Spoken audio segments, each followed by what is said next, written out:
Olá, amigos. Se vocês estão conseguindo trabalhar em casa nesse momento, né, fazer um home office, fantástico.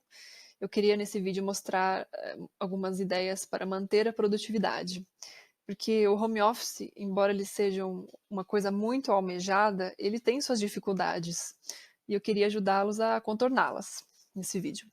Vocês precisam chegar a extremos, como eu? Provavelmente não. Vou falar sobre isso daqui a pouco. Vamos então. Quais são as ciladas específicas do home office? Elas são duas e elas são um tanto contraditórias. Elas são o excesso de trabalho e distrações. Mas você deve pensar, mas se eu estou me distraindo, aí que eu vou trabalhar de menos, não é? Mas na verdade o excesso de trabalho é uma consequência maior de fazer home office. Especialmente se isso é novo para você e você estava acostumado a ter aquela rotina do trabalho externo. Então vamos falar sobre esse excesso de trabalho rapidamente. Na minha visão, o excesso de trabalho, ele acontece quando está faltando os sinais que antes nos guiavam. Por exemplo, ver os colegas de trabalho levantando das suas mesas, né? É um sinal visual que diz para o nosso cérebro, opa, tá na hora de dar uma pausa. A gente não tem mais isso. E também não há aquela separação formal entre o trabalho e a casa, onde a casa é a casa e o trabalho é fora da casa. Isso faz com que a gente até não esteja presente na mesa de jantar, porque a gente não consegue parar de pensar no trabalho. Alguns de nós, enquanto trabalhando em casa, pode não estar registrando as horas trabalhadas. Isso é ruim porque pode nos levar a pensar que trabalhamos de menos, quando na realidade a gente trabalhou não só o normal, mas além disso. Então tem que ficar de olho. Alguns de nós também sentem que o dia não rendeu. Isso pode ser pelo simples fato da gente ter trabalhado picadinho no nosso dia. E isso foi causado por distrações, a gente só não fez a conexão. Então eu vou dar umas ideias para a gente aliviar tudo isso. Começando com distrações. Tem duas fontes de distrações. A primeira sendo estímulos visuais. Exemplos de estímulos visuais no home office. Coisas como você olha para sua janela e de lá você vê pessoas passando, você vê movimento. Uma TV ligada se você trabalha na sala. Pessoas andando pelo recinto que você está. Visitas de animais de estimação. E é claro, se você tem filhos, eles vão te procurar também. Idealmente, é bom não ter estímulo visual nenhum no seu campo de visão. Se possível, trabalhar de frente para uma parede ou no canto de um cômodo. Melhor ainda se você puder fechar a porta. Quando eu trabalho aqui em casa, de canto de olho eu vejo o corredor da minha casa. E só o fato de eu ver o meu marido entrar na cozinha já redireciona a minha atenção. Então eu deixo a minha porta parcialmente fechada para tirar o corredor do meu campo de visão e me manter focada no meu trabalho. Outro grande problema de trabalhar em casa é a tentação de trabalhar do sofá ou da cama. Não faça isso. Você está misturando as associações que você tem com esses lugares. Sabe, um lugar que deveria estar trazendo relaxamento, descanso, ele vai estar inspirando uma energia de alerta.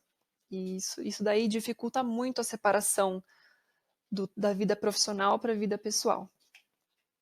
Agora, a segunda fonte de distração. Estímulos sonoros. Gente, eu lido com isso diariamente. Alguns exemplos: cachorro do vizinho latindo, barulhos de construção, pessoas conversando, crianças brincando. É o tipo de coisa que fechar uma janela, fechar uma porta não é o suficiente. É por isso que esse tipo de distração é a mais difícil de lidar. E é por isso que eu investi nesse negócio aqui. Isso aqui é um abafador de ruídos. Ele funciona bem para abafar barulhos, só que ele não é confortável quando a gente usa por longos períodos. Outra opção são aqueles tampões de ouvido que a gente encontra nas farmácias, mas eles têm o mesmo problema. Portanto, uma alternativa é você procurar um tipo de som para deixar tocando enquanto você trabalha, chamado white noise. Ele é um ruído constante que funciona bem para abafar outros barulhos. Para você ter uma ideia de como seria, imagina que você está ao lado de uma cachoeira. Consegue ouvir o barulho? Agora imagina que tem alguém perto de você falando. Só que você não consegue entender o que ela está dizendo. É isso que o white noise vai fazer por você. Outra coisa que eu preciso falar é o local de trabalho, né? A sua escrivaninha, a sua cadeira, seu monitor, sobre a ergonomia deles. É uma boa ideia investir num conjunto de home office de boa qualidade, porque a gente precisa de uma boa ergonomia para trabalhar longos períodos de tempo sem destruir o nosso corpo. Então verifique. O seu monitor, ele tem um tamanho legal? Tem boa qualidade? Se você trabalha com um notebook, ele precisa estar na altura dos seus olhos. E para isso, você precisa usar um teclado e um mouse separados para manter bons ângulos dos cotovelos. E se você passa horas sentado, como eu, vale a pena investir numa solução ergonômica para cuidar das suas costas.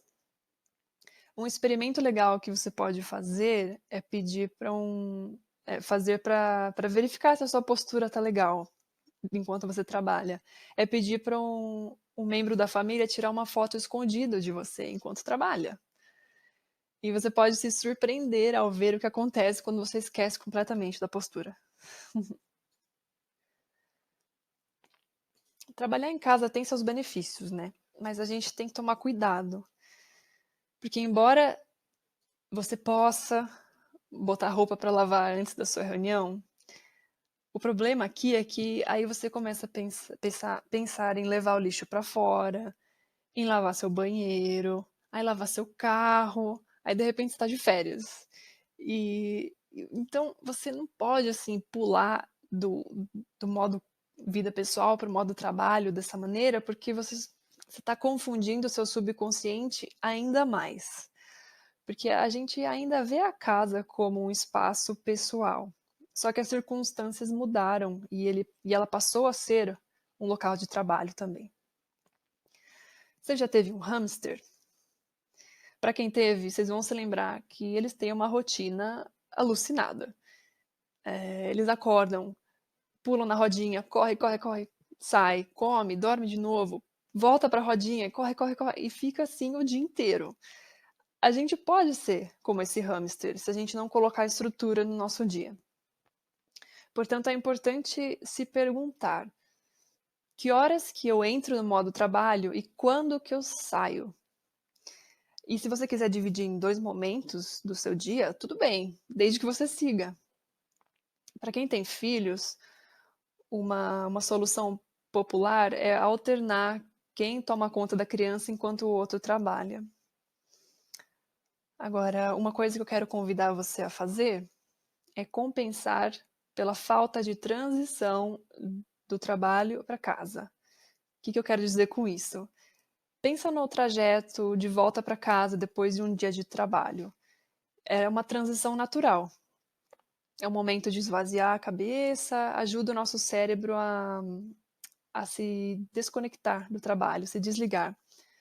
E já que não temos mais essa divisão, a gente precisa criar a nossa própria rotina de transição. No meu caso, eu simplesmente boto música e saio dançando. Mas você pode fazer qualquer coisa.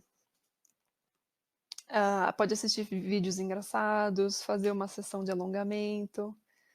Até um banho serve esse propósito. Jogar jogos também. É que você precisa de alguma coisa, porque se você sair do trabalho e ir para a mesa de jantar, você não vai estar na sintonia certa, você ainda vai ter um pé no trabalho, entende? E você também pode pensar no contrário disso. O que é uma boa rotina de transição do café da manhã para o modo trabalho?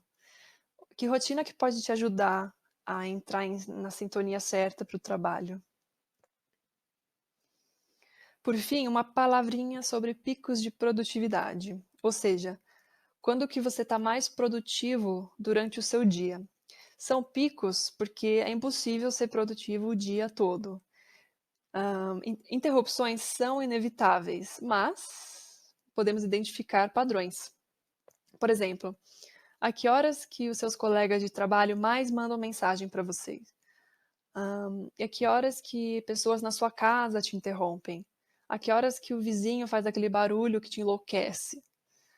Preste atenção nisso durante uma semana inteira e coloque essas informações numa planilhazinha como essa daqui, para que você consiga enxergar padrões, ver as recorrências. E como que isso te ajuda? Te ajuda mostrando quais horários que você precisa trabalhar as tarefas desafiadoras, ou seja, aquelas que você precisa estar concentrado.